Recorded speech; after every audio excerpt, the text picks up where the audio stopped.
buenas tardes, bienvenidos. Nueva edición de Lado P, como todas las semanas, como siempre, nuestra propuesta, meternos en temas que tienen que ver con nuestra provincia de Buenos Aires, la gestión, las problemáticas, la agenda noticiosa de esta hermosa provincia aquí en Infocielo TV. Edu, ¿cómo te va? Buenas tardes. Fabián, buenas tardes, ¿cómo estás? Una agenda que está cruzada, prácticamente colonizada por la pandemia, todo lo que tiene que ver con la pandemia repercute hasta en el último rincón y hasta en la última de las actividades, hasta en la menor de las gestiones.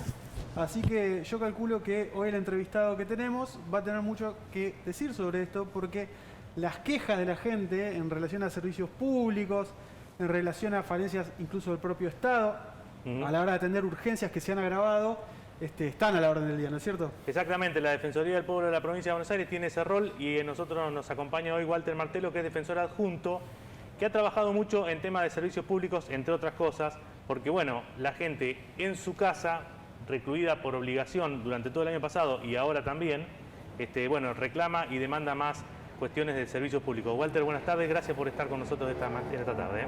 ¿Qué tal? Buenas tardes, gracias a ustedes. Bueno, ¿cuáles son digamos, se recrudecen los problemas, por supuesto, y hay una especie de ranking? ¿Cuál es el peor servicio público que tienen los bonaerenses según las quejas que llegan a la Defensoría?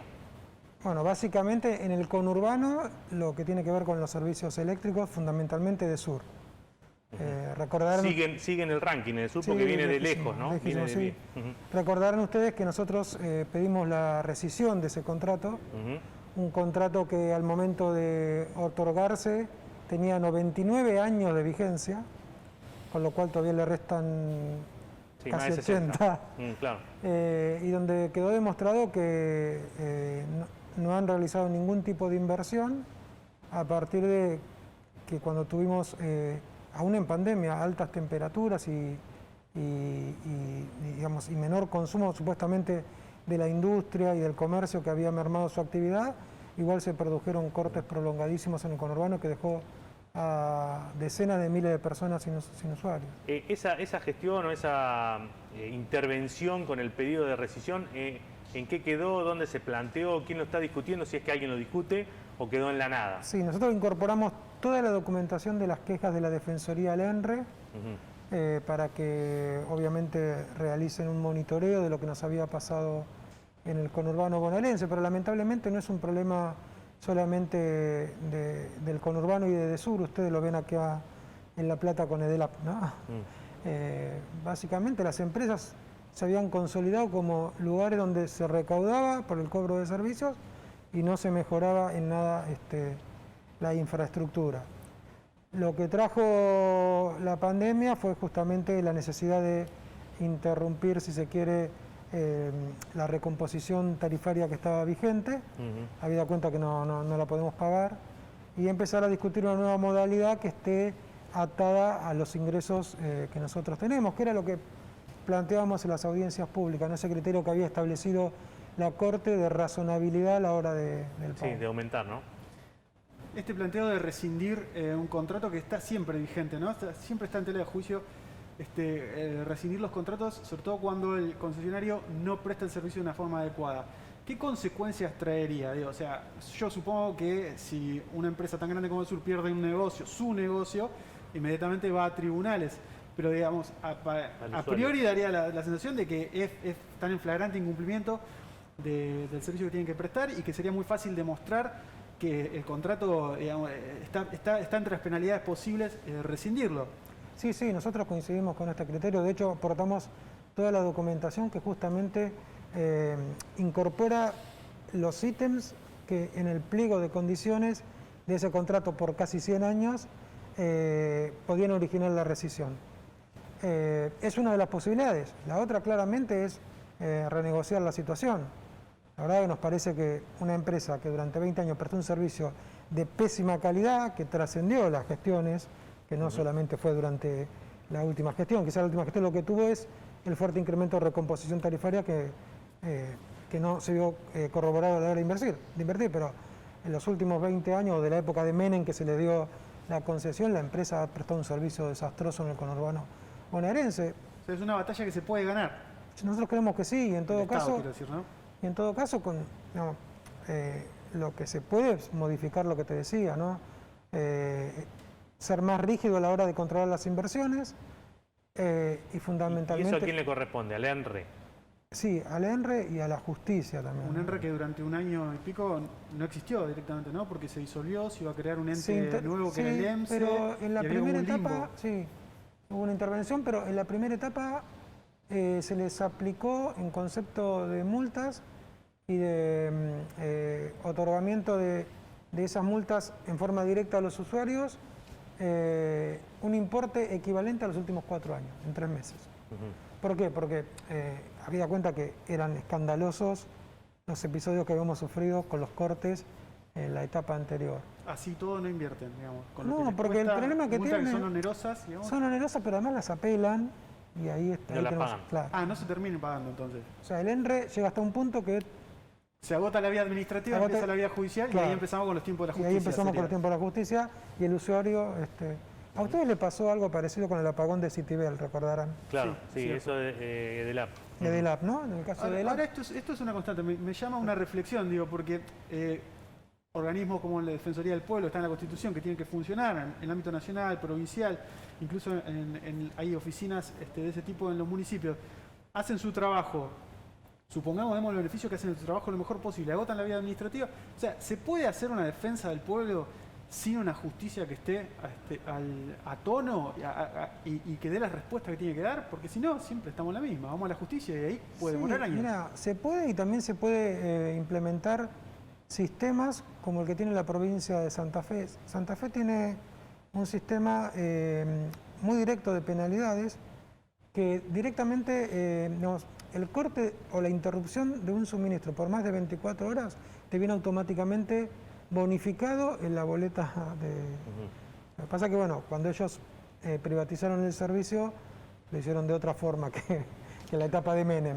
Claro. No se previeron esas cuestiones. Pero bueno, son todas Claro, son situaciones herramientas alternativas. alternativas y para no tener que directas. llegar a la justicia, porque claramente ahí es como que se provoca el embudo o el cuello No, de y botella además, donde no Fabián, sale nada. En el caso, volvemos al caso de Citibel. ¿Cuántos años pasaron? 2. Bueno, entonces digamos, cuando esté directamente volcado a el resarcimiento de lo que ocurrió con los vecinos de Citibel en ese apagón. No, va a ser Claro, un sí, sí, 5% de la Simbólico, factura. va a estar licuado por Claro. la inflación o por... Claro, porque pese a toda la intervención que tuvieron ustedes, todavía no se pudo resolver, o sea, los vecinos siguen sin haber sido, digamos, resarcidos por aquel episodio. Claro, está establecida la penalidad, pero no se ha implementado No sé. en su totalidad. Y con el tema de los servicios de internet, de transferencia de Telecomunicación, datos y claro. telecomunicaciones, Son esenciales ahora, ¿no? que son esenciales, a eso quería ir. ¿Cambia algo para el, digamos, desde la mirada de la intervención que pueden tener ustedes? ¿Les cambia algo? ¿Es lo mismo? ¿O directamente la provincia, por ser que no es la otorgante de la concesión, tiene poca posibilidad de intervenir? Sí, tenemos poca, porque cada vez que acudimos a alguna instancia que tenga que ver con generar una situación de reclamo, nos dicen esto que mencionas vos, Fabián. O sea, que no vengan acá. no ustedes vengan acá, no está son- el están defensor. legitimados, diría la justicia. Claro, que venga el defensor del pueblo de la nación. El problema es que el defensor del pueblo de la nación hace 12 años que no se elige. Ujú. Y eso es una deuda que tenemos como O el ENACOM, ¿no? el ENACOM, claro, pero al ENACOM le va a volver a pasar lo que le pasa a la ENRE. De hecho, ustedes vieron que se judicializó una de las situaciones vinculadas a la esencialidad del servicio público. Sí, tal cual. Sí. O sea, si nosotros tuviéramos un funcionamiento donde los entes tienen, digamos, las empresas acatan las resoluciones de los entes, todo funcionaría mejor. Ujú. Pero siempre se recurre a la instancia judicial. Y estamos otra vez en lo que mencionabas anteriormente. Los tiempos de la justicia no son los que nosotros esperamos para poder tener un servicio esencial, porque hoy lo es para el trabajo, para la virtualidad de las clases, para lo que sea, de los servicios de telecomunicaciones. Entonces me parece que ahí también hay que buscar algún tipo de vuelta que tenga que ver con obligarlos. Hay situaciones en La Plata, en muchos lugares de la provincia de Buenos Aires, de 4, 5 y hasta 6 meses sin servicio de telefonía fija e internet. De una de las prestadoras que no se sabe cuál es su situación, algunos dicen que están en una situación de retirada. ¿Cuál es esa prestadora? Movistar. Movistar. Sí, sí. En situación de retirada. Sí, en situación de retirada como empresa, que han planteado hace 2 meses la posibilidad de su venta y por eso han dejado de invertir. Y lo otro que ocurre es que a los que tenían el servicio tradicional, ellos al implementar el servicio de fibra óptica, que está ocurriendo en algunos lugares del conurbano, no te reemplazan el servicio anterior, entonces te quieren vender un abono más caro por prestarte un servicio que supuestamente va a ser mejor. Ahora, cuando vos ves los antecedentes de la empresa, nada indica que eso puede llegar a ser mejor. Y en el ranking de quejas que mencionaba Fabián al principio, digamos, ¿cómo están los servicios de telecomunicación en general? Sí, Movistar encabeza. ¿Está muy alto? Sí, sí. ¿Y el resto, digamos? Porque No, debería haber digamos, opciones. Otra cosa interesante que pasa es que no hay mucha oferta. No, claro, hay Son monopolio. monopólicos. Claro, Monopólico. prácticamente quedaron dos oferentes. ¿No? Sí, en La Plata, Sí. digamos, hay prestadores pequeños, por ejemplo, que ofrecen por antena o de otras modalidades, pero los que hacen los grandes cableados son 3. Claro, Sí, sí. Y en el resto de la provincia también. Hablando de gestiones y de la provincia, ¿cómo viene la relación entre la Defensoría del Pueblo, que no es un organismo de la provincia, lo aclaramos por si alguno no lo tiene claro? No depende del Ejecutivo. No es del Ejecutivo. ¿Cuál es la relación con este gobierno? Porque ustedes están ya desde la gestión anterior, o sea que pueden comparar, digamos. Me refiero a, llega el defensor o el defensor adjunto con un planteo de ciudadanos y la respuesta del Ejecutivo, ¿cuál es? ¿Es mejor, es peor, es más rápida, más...? Sí, lo que ocurre, Fabián, que la pandemia como que alteró todo, ¿no? Porque en general nos pasamos durante mucho tiempo explicando las nuevas normas. Pensá solamente en el decreto que congeló los alquileres al inicio de la pandemia. Eso motivó que tanto inquilinos como propietarios no sabían qué hacer. Claro. Entonces nos llenamos de casos de ese tipo, ¿no? Claro.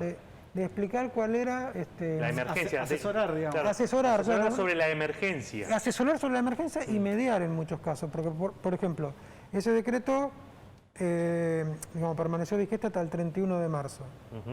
Sí, hasta ahora. Claro, todos pensábamos, bueno, que la situación de la pandemia iba a mermar. No, por el contrario, estamos en lo que se denomina la segunda ola. Y el decreto, terminó. Entonces, ahora estamos tratando de asesorar y de mediar sobre todas aquellas relaciones inconclusas que quedaron entre propietarios e inquilinos, que son muchísimas y además que son entre partes, o sea, ahí no actúa el Estado. Y ahí tenemos muchísima demanda también. Claro, pero digo, volviendo al tema, y porque quiero sacarle una definición sobre el tema. ¿El gobierno de Kicillof es más duro o más blando? ¿Más receptivo? ¿Más receptivo o menos receptivo que otro? Mira, son estilos distintos, ¿no? El gobierno anterior escuchaba mucho y resolvía poco. Pero también creo que, para serte sincero, porque tenían una política nacional que les impedía... O sea, en el caso tarifa, ¿qué no se iba a responder el gobierno provincial si en definitiva seguía en la línea del gobierno nacional? Claro, sí, que es la que aumentó 4.000% en 4 años, por ejemplo. Claro. En cambio, lo que ocurre ahora es que la situación de la pandemia, por ejemplo, implicó congelamiento de tarifas y no tuvimos audiencias públicas. Entonces, la relación con el Ejecutivo Provincial se da de otra característica, porque en realidad tampoco subsiste conflictos tan duros con el gobierno provincial. Claro. En la medida en que ellos no son hoy quienes Por generan... Por ejemplo, no aumentaron las autovías, por ejemplo, prácticamente no aumentó la luz en la provincia, ¿no? En las cooperativas. Eso ahora el 7% la distribuidora más grande. Claro. No hubo audiencias públicas, entonces, de ningún servicio, Fabián, de autopista, como bien mencionaba. ¿Y hay otro planteo, sí, otros planteos contra el Estado provincial, que no sé, no se me ocurre, que no sea de servicios públicos, donde haya que ir a golpearle la puerta y pedirle algo a las autoridades de la provincia? No, porque, digamos, después de servicios públicos, el ranking, digamos, de reclamos tiene que ver con la situación de los reclamos por salud. Salud. Que también se vio brutalmente alterada por la situación de la pandemia. De prestaciones, por ejemplo, por IOMA. Por IOMA, pero no encabeza el ranking IOMA, sino la situación de las prepagas. O sea, incumplimiento de las prepagas. Incumplimiento de las prepagas, que en realidad, amparándose en una virtualidad, no te resuelven absolutamente nada, ¿no? Walter, todo el mundo te tiene, y nosotros también no somos la excepción, como un especialista en materia de juego. La provincia está por entrar ahora a la era del juego online, Así es. que se sancionó en circunstancias un poco, no sé si decir turbias, pero por lo menos polémicas, porque se incluyó el artículo Sí. de la ley dentro de una ley de presupuesto, que Sí. por ahí no tiene Entró mucho que por una ver. ventanita, ¿no? Entró por una ventana del ventanita, en medio presupuesto. de negociaciones, hay un poco, por lo menos que no se deberían dado a la luz frente a los ojos del gran público, y ahora se está por implementar, por lo menos ya están definidas las concesiones. Vos que sos un especialista en materia de juego, que has investigado y que has indagado del tema, ¿cómo ves el tema en general? Mira, nunca entendí justamente por qué se sancionó en el gobierno anterior de esa manera, porque en realidad lo incluyeron en la ley fiscal, que un tema que, si bien tiene un carácter de componente impositivo por los ingresos, no tiene nada, absolutamente nada que ver. Pero incluso el artículo decía que se autorizaba el juego online. Se autorizaba, no, sí, No pero- había muchas Genérico, consideraciones de tipo muy fiscal. genérico. No, pero le incluyeron algunos artículos que también son Por ejemplo, la limitación a 7 operadores. ¿cómo se Siete- llegó a ese 7 número? ¿no? operadores. Claro, ¿por qué 7 y no 8 o 6 o 5 o 4 o 10 o Sí, ilimitado 30. como es en ciudad? Ujú. Claro. ¿Por qué? Porque el criterio era, y me parece que ahí tenían razón, o sea, no podemos impedir juego online porque había 7 provincias en aquel entonces, ahora son muchas más, que tienen juego online. Ujú. Entonces, la ciudad y Buenos Aires, que eran del mismo signo político, establecieron un criterio de empezar a implementarlo en forma conjunta. ¿Por qué?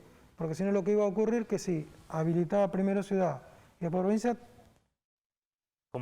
Como no tiene territorialidad, Claro, o sea, cualquiera puede exactamente. jugar desde Físico, cualquier lado, digamos, Exactamente. se hacía muy difícil el tema de la Controlar. supervisión, controlar que a mí me parece... el otorgamiento de las licencias y el posterior cobro del impuesto. Pero ahora, Ahora, fíjate que, siendo que se sancionó en forma contemporánea, por decirlo de alguna Sí. forma, tanto en Cava, en la ciudad de Buenos Aires, como en la provincia, en provincia se puso una limitación de 7 operadores y en ciudad no se puso limitación. no.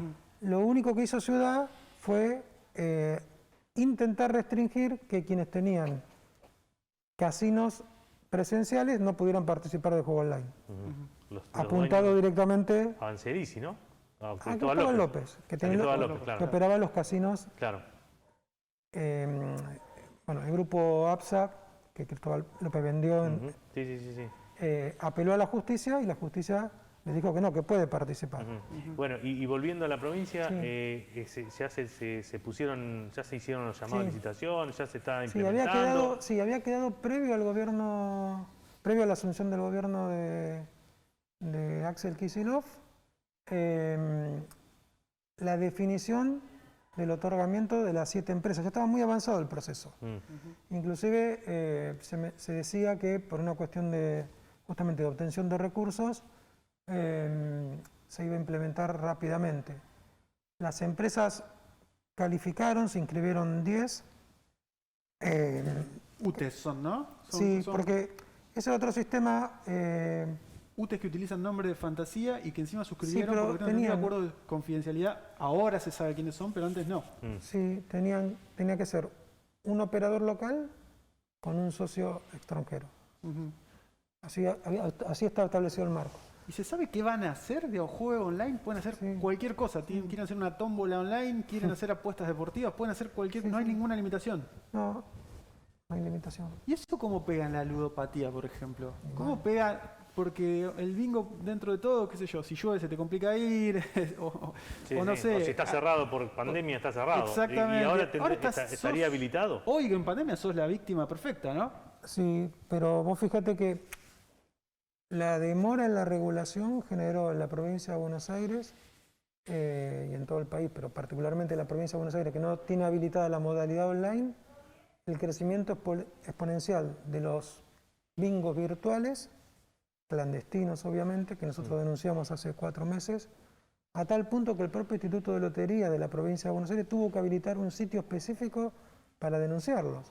Ujú. Porque lo que empezó en el interior como una modalidad en un programa de radio, porque empezó así, en un programa de radio, un sábado generaron una partida de bingo virtual con los oyentes, terminó en sitios que tienen hasta más de 12.000 seguidores algunos de ellos que se crearon bajo formas, nosotros investigamos uno particularmente, que se creó una fanpage de homenaje a Gabriel Batistuta En Facebook, estamos en hablando. Facebook. Rápidamente obtuvo seguidores, porque la muchísimos primera seguidores. semana subían todos los goles de Batistuta. Mutó a un bingo virtual, que se llama Bingo Pandemia. ¿Dónde era eso? ¿En qué lugar? O más o menos. No se puede detectar, no, porque no. ahí el problema que tenemos es... ¿Y se sabe que es de la provincia? Operaba en la provincia de Buenos Aires, pero llegó un momento que recepcionaba de todo todos el lados, país. claro. Ujú. Lo que hicimos fue obviamente emprender acciones para tratar de rastrear el IP de la dirección Y las personas de las físicas detrás de personas, eso. pero además, digamos, sin ningún pudor, dejaban el número de Mercado Pago para que vos deposites Claro. para poder jugar. Entonces, ahí tenemos un problema, que es que si no regulamos rápido nos va a volver a pasar esto. Claro, sí, sí, lo va a pasar por arriba. Es un poco parecido a lo que pasa con el tema de las estafas por internet, que también es otro de los temas que, o las estafas bancarias, financieras y demás, que creo que también estuvo Sí. trabajando, pero que nos estamos quedando sin tiempo. Si querés poner un título, digamos, o una... Sí, yo con el juego online estoy preocupado básicamente en cómo se va a resolver la relación del fútbol con el juego online. Ujú. ¿Por qué? ¿Cómo es? Ese me parece un tema interesante porque el fútbol está, digamos, bajo el paraguas de una organización que es nacional, que es la AFA. Claro. Y el juego es potestad de las provincias. ¿Cómo se resuelve esa mediación? Cuando los clubes de fútbol demanden los derechos sobre, porque lo van a hacer, a ver, Apuestas, sobre la apuesta, en, ¿no? todo, en todo Sobre- el mundo. De hecho, en Italia, parte de lo producido de las apuestas deportivas se utilizó para justamente subsanar la crisis del fútbol italiano que tenía ahí, producto de la pandemia, baja la recaudación.